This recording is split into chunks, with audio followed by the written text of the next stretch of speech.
Thank you so much, Lance and Sherelle. And if your team could put my presentation up on the stage, I can get started. Thank you very much. Okay, as we mentioned, my keynote explores the question, is there life after caregiving? And I'm going to answer that question in a vulnerable way by telling my own story, starting with what I'm doing now. And my primary focus these days is health and care solutions for the underserved senior community. As Lance mentioned, I'm an author, journalist, songwriter, care advocate, and I perform the marketing and sales for a senior care facility in Mexico. And I spent nearly a quarter of my life as a caregiver, and we'll get into that a little bit farther into this. My agenda explores this question using my personal story through transparency and vulnerability. And I think by the end of this, I hope to answer this question for you. I'm sure we're all familiar with the phrase, it's darkest before the dawn. And this was definitely a reality for me somewhere along the way in my caregiving journey. I'd lost my job after 13 years at a company I thought I'd retire with. And it's just before my 60th birthday. Ageism hampered my search for another 3 years, which only complicated my finances. My loved one had become increasingly unmanageable. My full-time live-in caregiver wanted to quit. I was rapidly burning through my finances with living expenses and care expenses.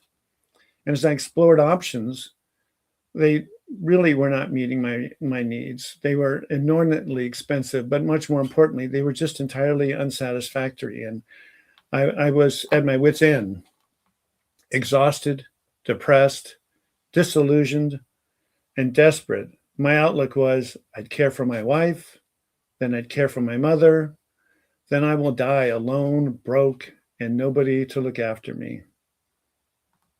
Is that dark enough for you? But this isn't my pity party, and I'm not alone in this. This is a weight that we all carry, and it's not just a weight, it's also an honor as well as a duty. But no matter how you approach it, caregiving is extremely challenging. It's absolutely exhausting. Wears our patience out. Our personal health is sacrificed. Our finances are depleted. Sometimes our loved ones can be thankless or even cruel. People around us innocently offer what feels more like judgment than genuine support. And for bonus points, some of us are sandwiched with kids in one direction and a loved one in the other. It feels like you've landed a second job without choice or compensation. Like what I described for myself, you may feel applies in your world as well, and you may feel like your prospects are quite dim. While the details may vary, I don't think my story is all that unusual. In fact, I would say that we have much more in common, all of us, than just being male and caregiver. It's almost as though it's a secret society in the sense that until somebody's been down this road, they really can't know what it's about.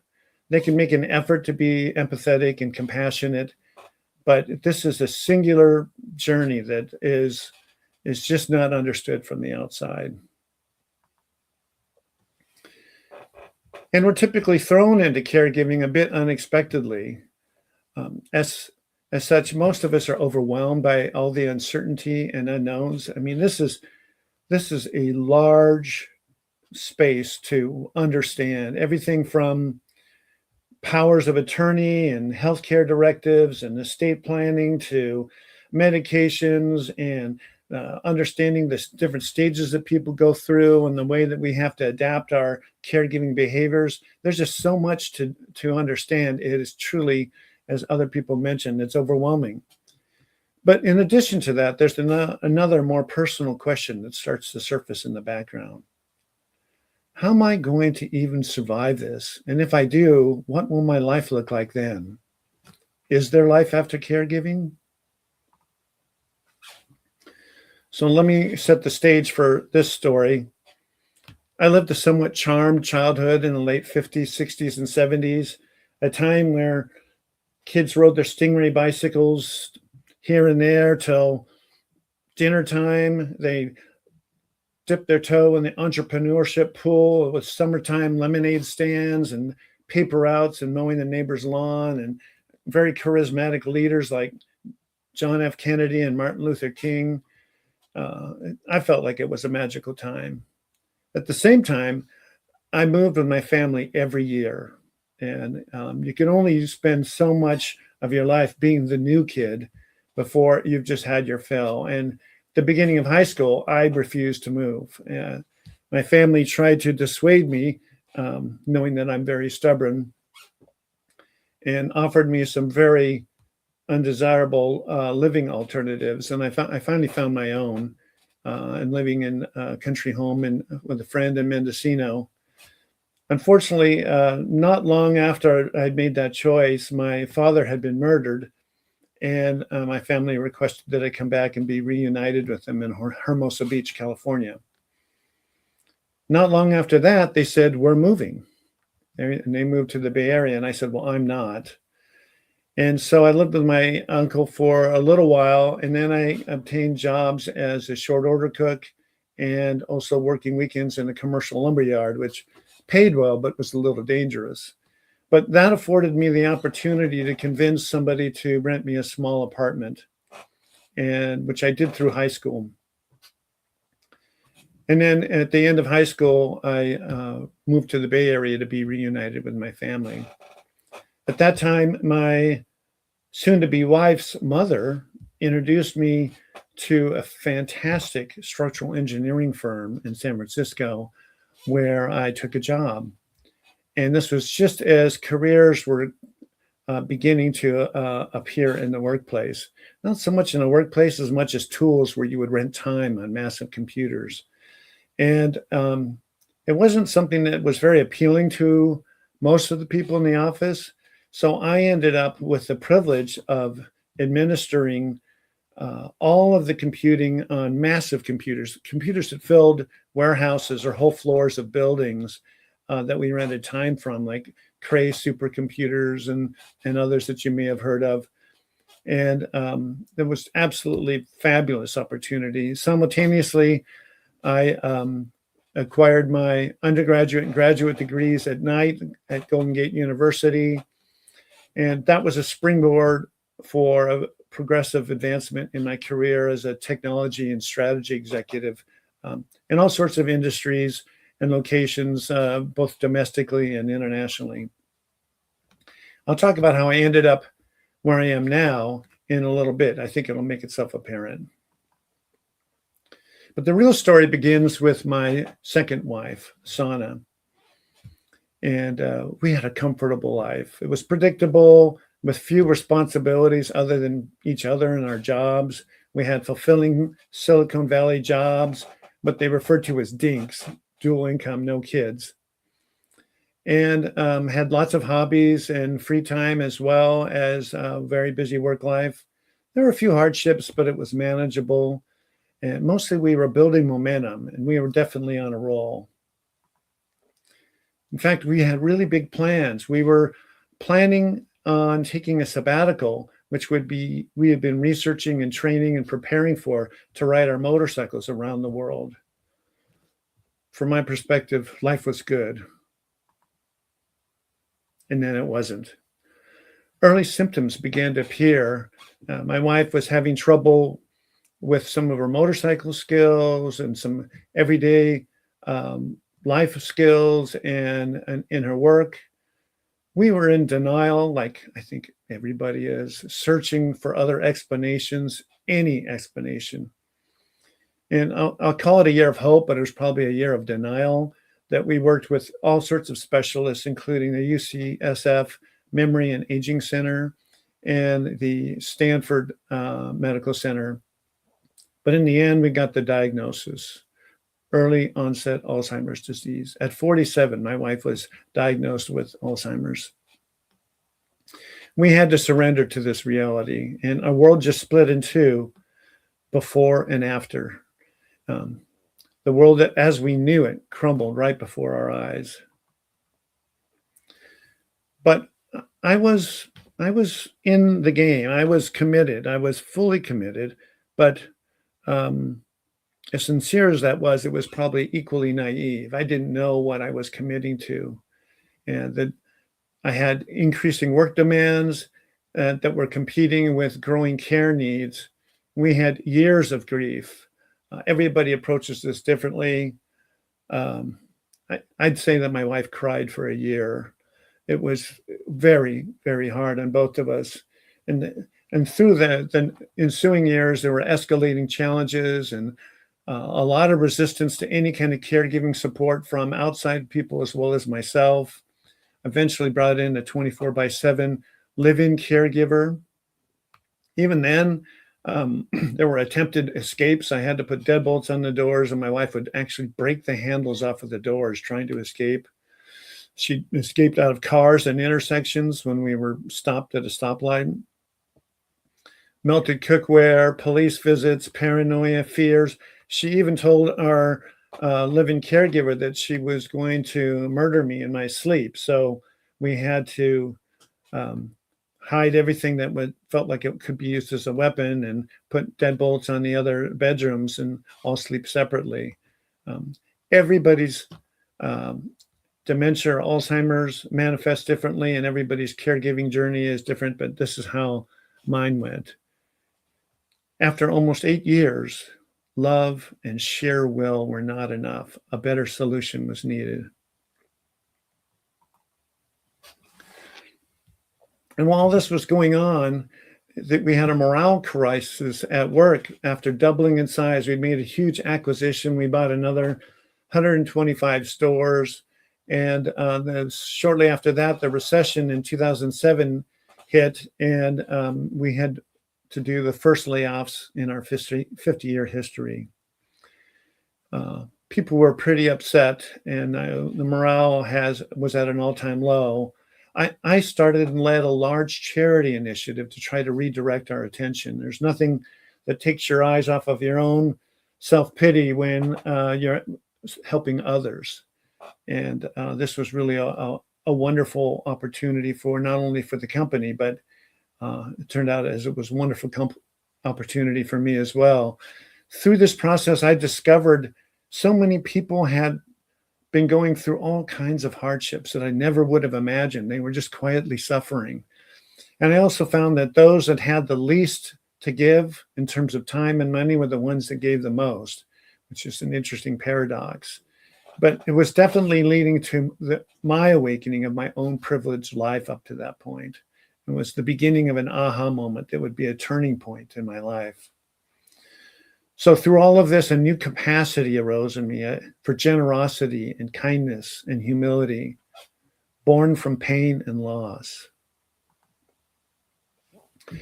But the situation could not continue. The challenges were worsening. In-home care was no longer sustainable, and I was disappointed with all the options I was finding.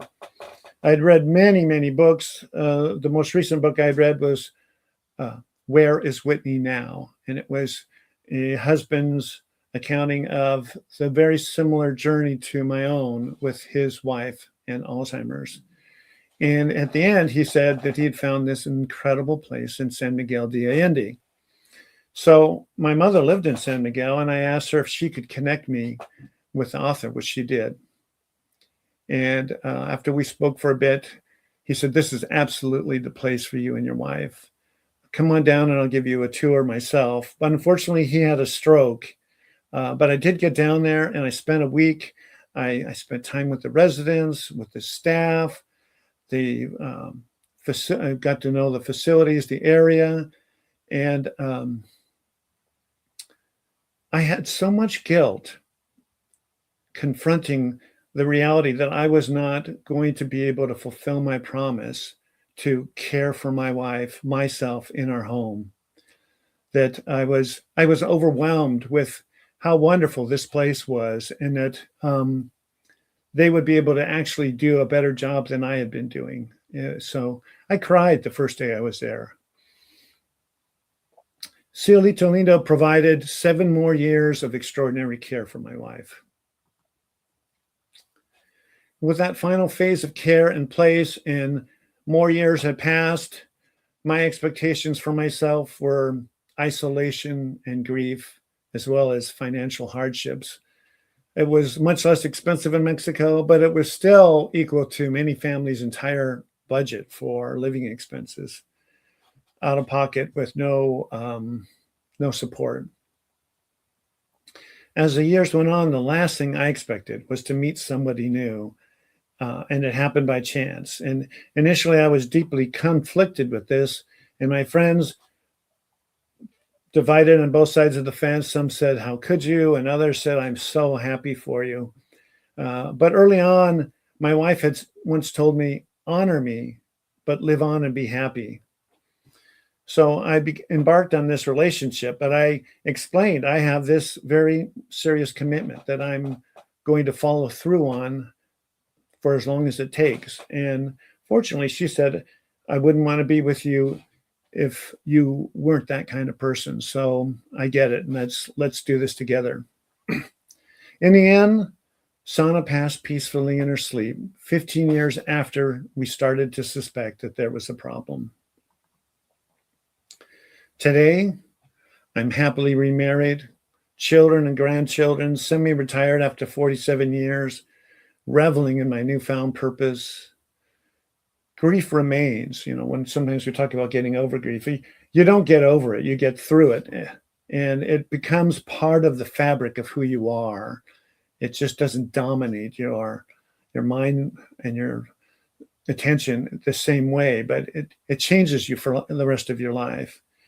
And as such, my perspective on life is incredibly enhanced to this experience. Not that I would recommend it, but as a byproduct, I really grew. In fact, I would say that I'm transformed. The catalyst of the long goodbye with all those years with my wife, the charity leadership that I did for years, and helping families find care solutions in Mexico, transformed my mindset to one of service, and both in my work and in my life. And all the years of research that I had done for my wife evolved and primed the pump for me to become a senior health and care advocate. And this whole caregiving journey unveiled a whole new breadth in me of generosity and empathy and kindness, greater compassion, endurance, and a capacity for love. It certainly wasn't the life I planned, but it ended up being a much more meaningful one. And today my mantra is patience, kindness, humility, and grace.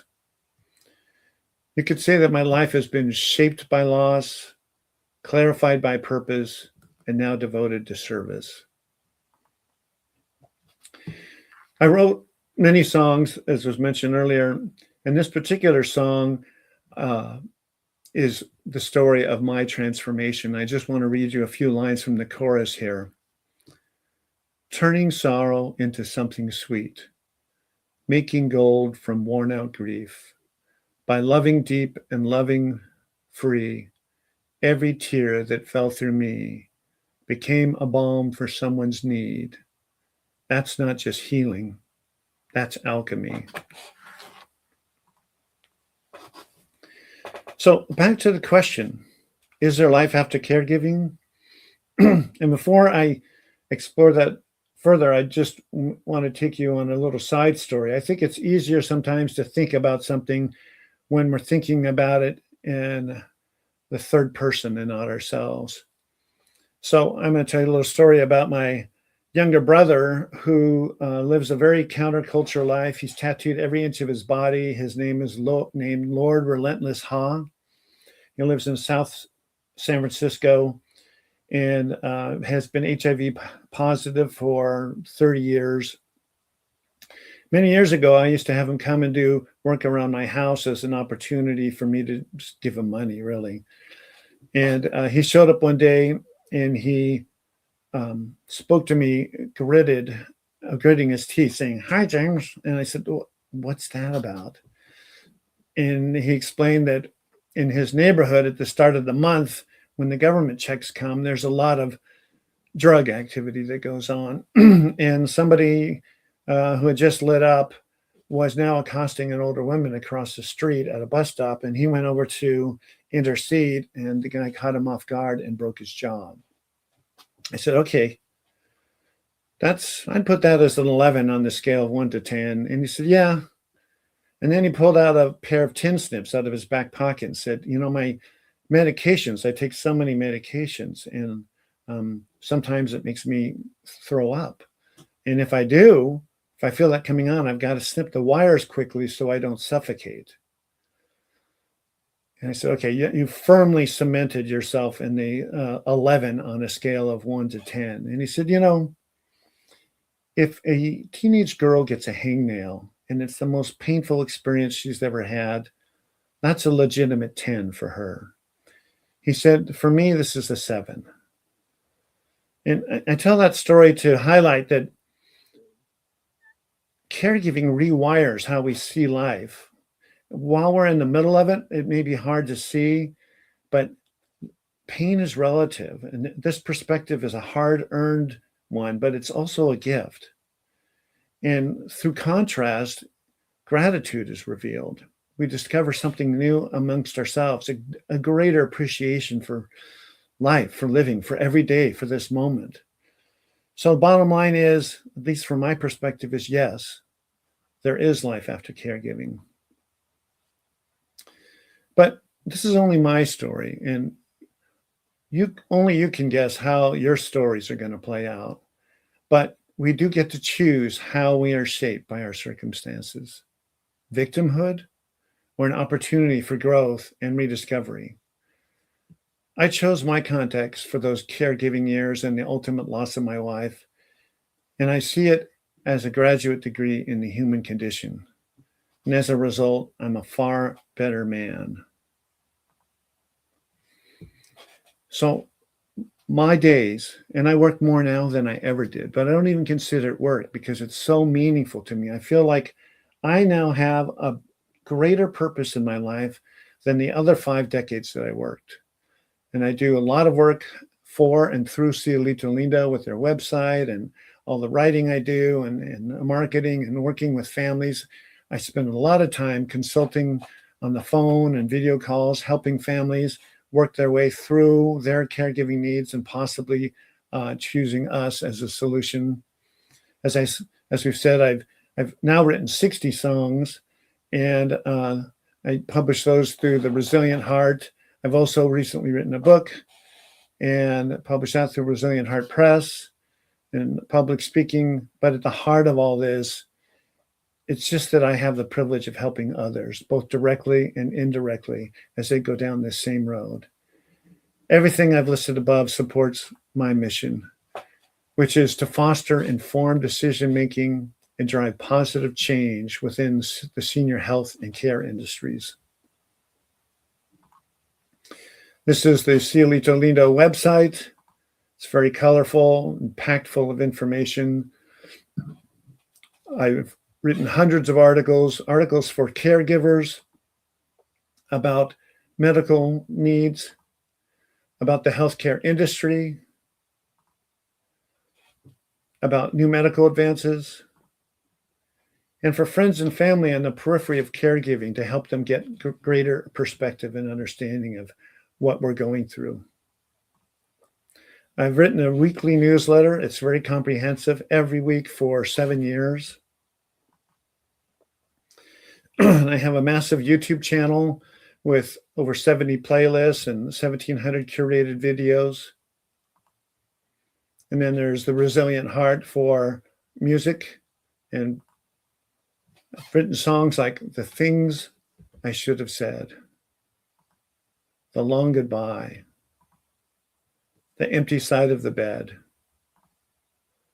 The Things She Used to Do, and Every Day's a Blessing. This music is served up through YouTube as a video and 25 other streaming services like Spotify, YouTube Music, and Apple, and others.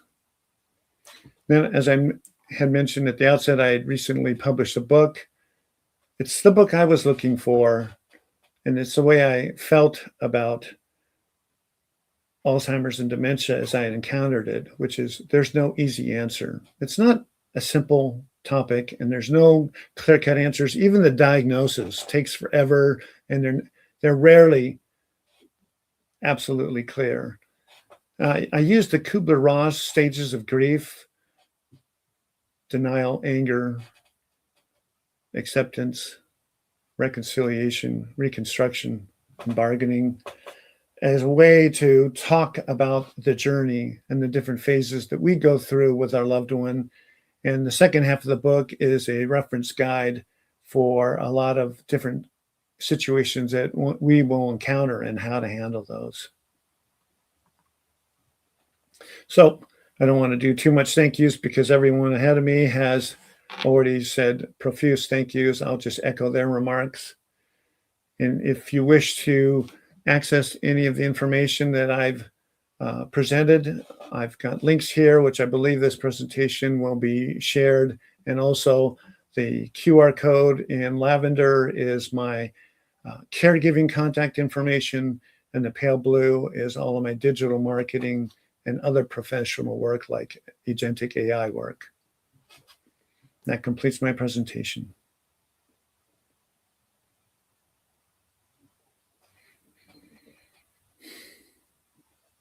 Great.